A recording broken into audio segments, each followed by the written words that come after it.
Sebuah terobosan besar dalam pemodelan curah hujan di Bandara Sultan Hasanuddin Makassar sedang dilakukan oleh pakar hidrometeorologi Universitas Hasanuddin, Profesor Halmar Halid.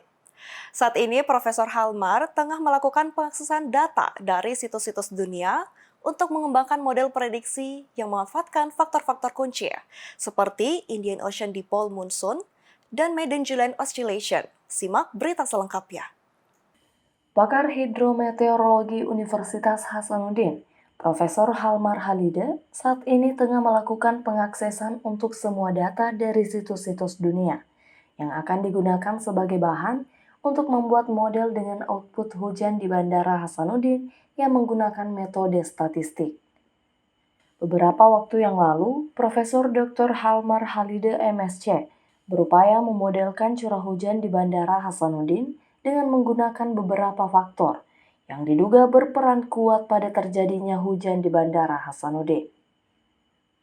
Saya sedang berupaya memodelkan curah hujan di Bandara Hasanuddin dengan menggunakan beberapa faktor yang diduga berperan kuat pada terjadinya hujan di Bandara Hasanuddin Airport ya.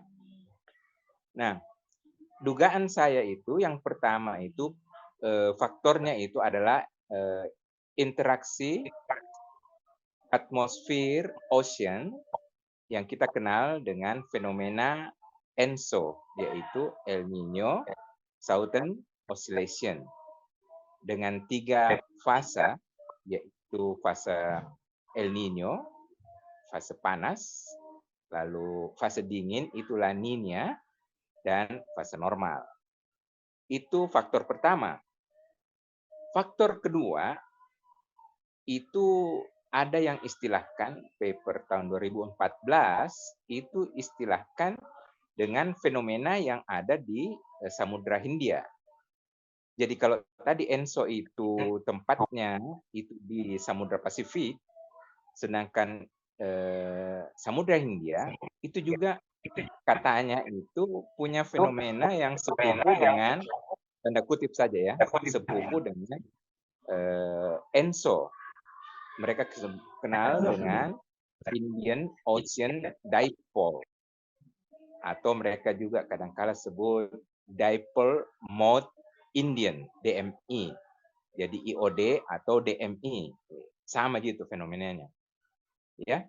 Nah, itu juga karena namanya juga dipole, seperti sepupunya di Samudra Pasifik, itu sisi laut yang sebelah barat, kalau dia itu panas, itu berarti banyak di situ suhunya tinggi tentu, dan di saat yang sama Indian Ocean bagian timur itu sedang fase dingin.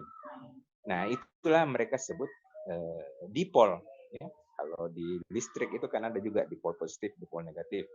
Mereka juga menggunakan istilah yang sama. Faktor ketiga yakni monsoon, yang membawa dampak besar bagi musim kemarau dan hujan di Indonesia, serta fenomena Madden-Julian Oscillation. Model yang mampu prediksi El Nino hingga 24 bulan yang berhasil dibuat oleh Departemen Geofisika Unhas beberapa waktu yang lalu hanya menggunakan satu faktor, yakni El Nino Southern Oscillation. Namun menurut Profesor Halmar, kualitas tersebut belum sepenuhnya sesuai dengan standar yang diinginkan. Hal tersebutlah yang mendasari penilaian Profesor Halmar mengenai curah hujan di Bandara Hasanuddin yang tidak hanya dipengaruhi oleh faktor tunggal, yakni El Nino, namun ada beberapa faktor lainnya yang berpengaruh, yakni Indian Ocean Dipole, Monsoon, dan Madden-Julian Oscillation. Keempat faktor tersebutlah yang akan digarap lebih lanjut untuk digabungkan dalam satu model prediksi untuk menghasilkan prediksi curah hujan yang lebih baik. Rahmatia Nabil Tamam, Unhas TV.